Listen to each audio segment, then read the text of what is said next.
Okay, well, welcome everyone, and thanks for joining. It is hard to believe this is it. I'm between you and celebration of, the end of the week, and I want to thank you for being with us throughout the week. For those who are able to join us, and those who are watching a rewind or a repeat, this was during Global Entrepreneurship Week. We hosted here in Michigan, and we've had lots of cool activities throughout the week. And this is maybe the last session for the day before we do closing remarks. So let's get started. So this is all about growing your business utilizing one of our tools called the Growth Wheel. I'm not sure how many of you guys are familiar with it, but it's a wheel that we utilize here to allow you to understand what would it take to grow the business utilizing, I'm going to call them 4 sections of your business, okay? And what I'm doing here today is really just focus on the growth of your business, understanding your revenue model. Now, there are lots of other ways that you could do this for growing your business. I'm just focusing today on the revenue model for growing the business.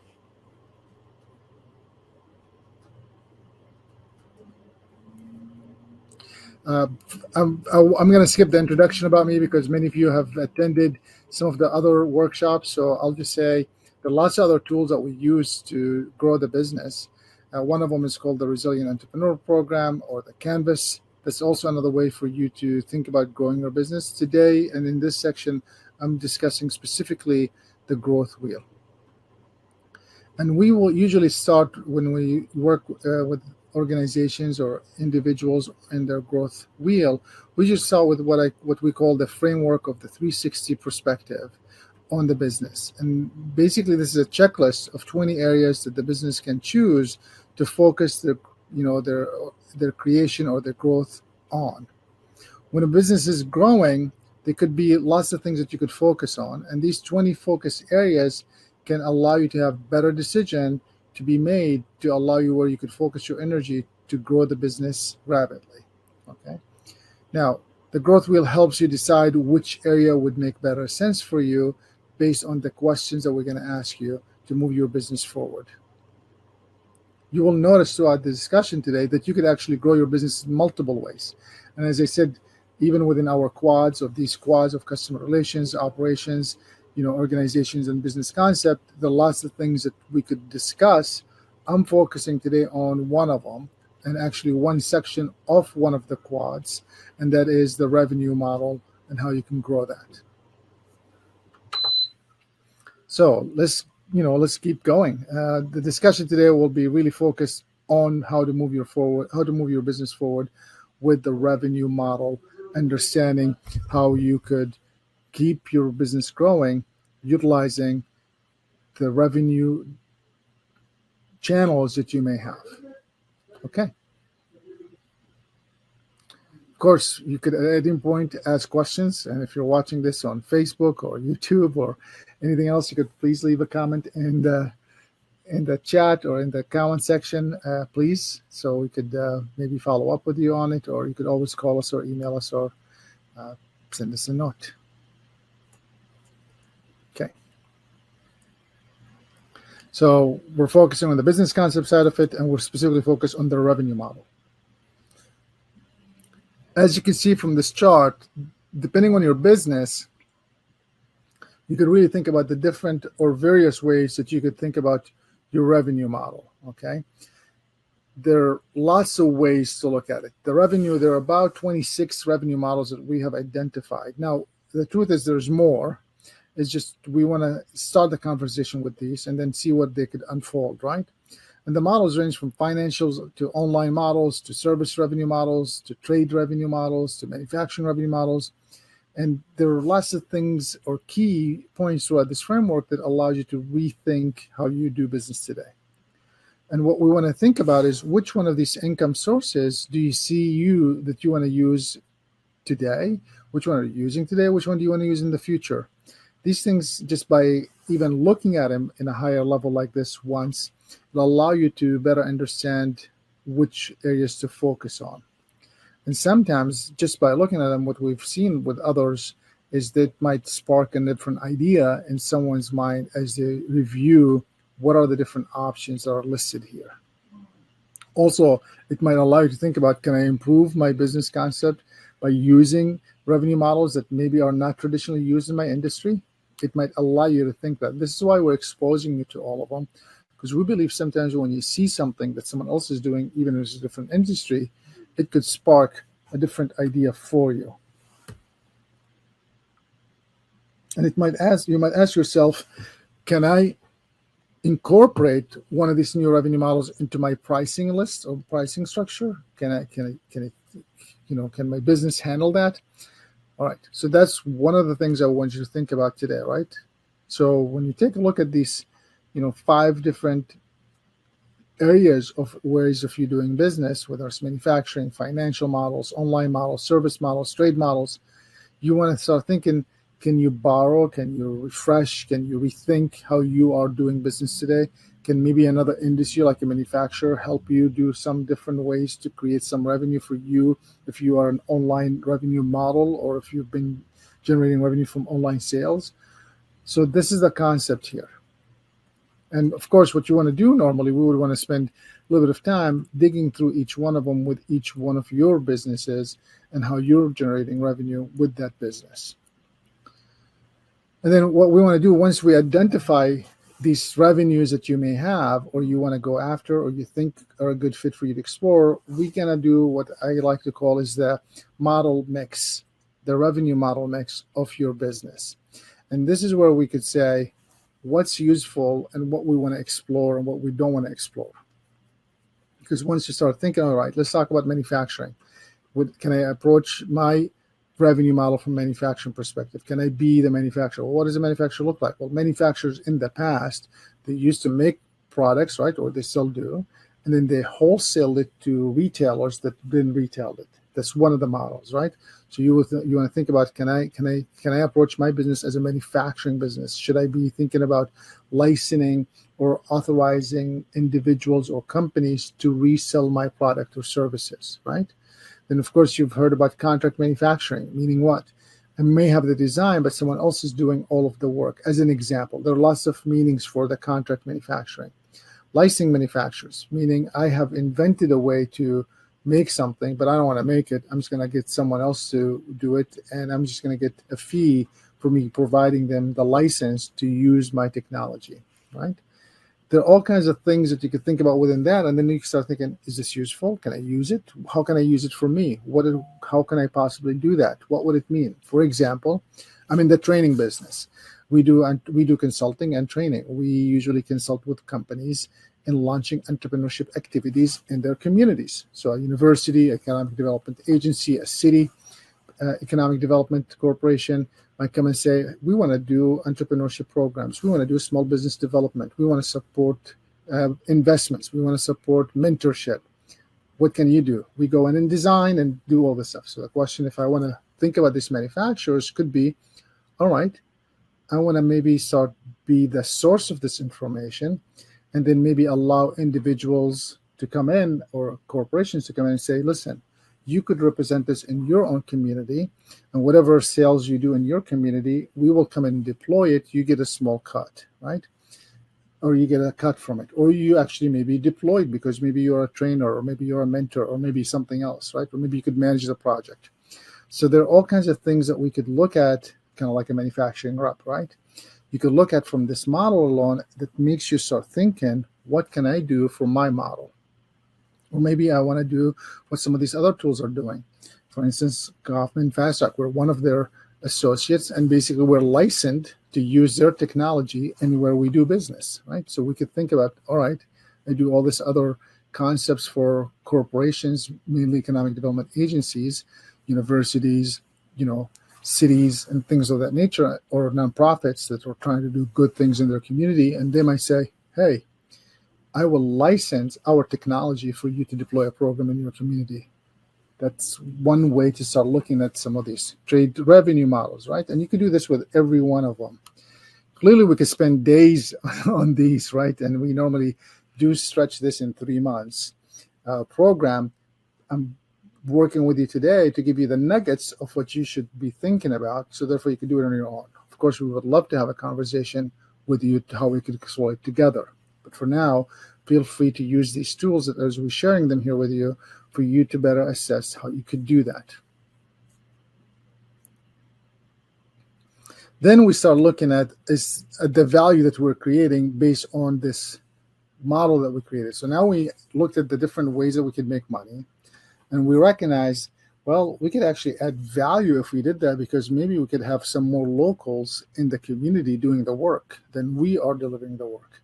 And as a matter of fact, that is one of our model that we usually go in and try to recruit 1 or 2 or 3 individuals locally within that community that could work with us on a local level with the entrepreneurs there as well. And then we kind of like support them and the entrepreneurs in the same time. And sometimes we do it in phases, so training the trainers and then training the actual entrepreneurs. So therefore, there's a program right away, just at least deployed.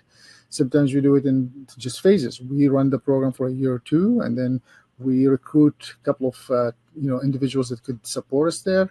And then a year or 2 after that, they run it, and we just support them. Then we just slowly transition to let them run it, and we become more of a support system for them, right? So that's one of the things that we could think about.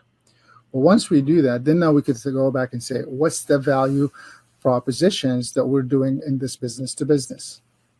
Can we create a higher value for the opportunity that we're doing here? So now you can start thinking about what? Upselling. Can I upsell? Meaning, for instance, they were interested in deploying a program into their community. We can do that. I can deploy the team and they can do it. Well, but they could also train the trainer. So that's another program that we could done. Or we actually, a lot of times, unfortunately, in our spaces, we're not a good example maybe for this. We might downsell because they'll come to me and say, Ferris, can you deploy Fast Track? And I'd love to do a Fast Track. Or can you deploy this program? I'd love to do that program.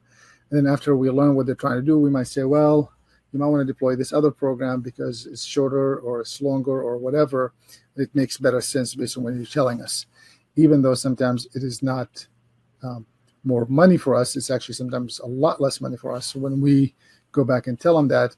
But I believe that we got to always do just the right thing, right? It's not about the money. So you could upsell if it makes sense. I also people only if it makes sense. And you could also help them save money. This is like what I was saying to you earlier. We've learned sometimes that they're wanting to engage with certain types of entrepreneurs, and they want this big program. And we might come back and say, you don't need this big program. You need a smaller program. And yes, it costs less, but it's more important, it's more relevant to them, and it's going to make a better impact. And then maybe a year from now, we can come back and do this other program. You also want to think about with your proposition, how you're creating value. Is there a different way to do the experience? And I mentioned to you, like in our example, you could think about, locals, because now they could understand what's going on and they could use language that maybe an outsider might not know, or you can use references that you wouldn't recognize or be aware of. And that could be adding value to the businesses that you're working with to generate more revenue or to keep you doing business with you. So remember, first we look at all the different revenue streams. Then we discuss, can we take one of them that we could learn from or adapt or maybe borrow something from or even deploy? And now we can start thinking about, can we add value to what we're doing with that? In addition to the new stream, can we add value to it? Excuse me. And then, of course, we start thinking about the qualities, right? So now we want to know, now that we added value, we want to think about the customers might appreciate having a new rep. The customers might appreciate being licensed, right? I'm not sure which one you want to pick. And I'm using these just as an example to help you grasp some of these concepts that we're discussing today. And I'm using us as an example, but we could use any of you as an example. And you're welcome, by the way. For those who are with us in the chat or in the comments, feel free to write us and tell me, hey, I do this, what can I do? Happy to answer that as well. All right. So either in the comments, in the Facebook Live, or in the YouTube channel, wherever you're watching this, please feel free to comment, and we're happy to get back to you on that. So now we want to say, okay, what are the qualities that we're offering today? And then what are the qualities that we could maybe think about? Now, there are lots of things to think about that when we talk about qualities. We're using here just a couple of them: the physical, the mental qualities, and then the emotional and the spiritual dimension that it might be adding when someone buys your product or service.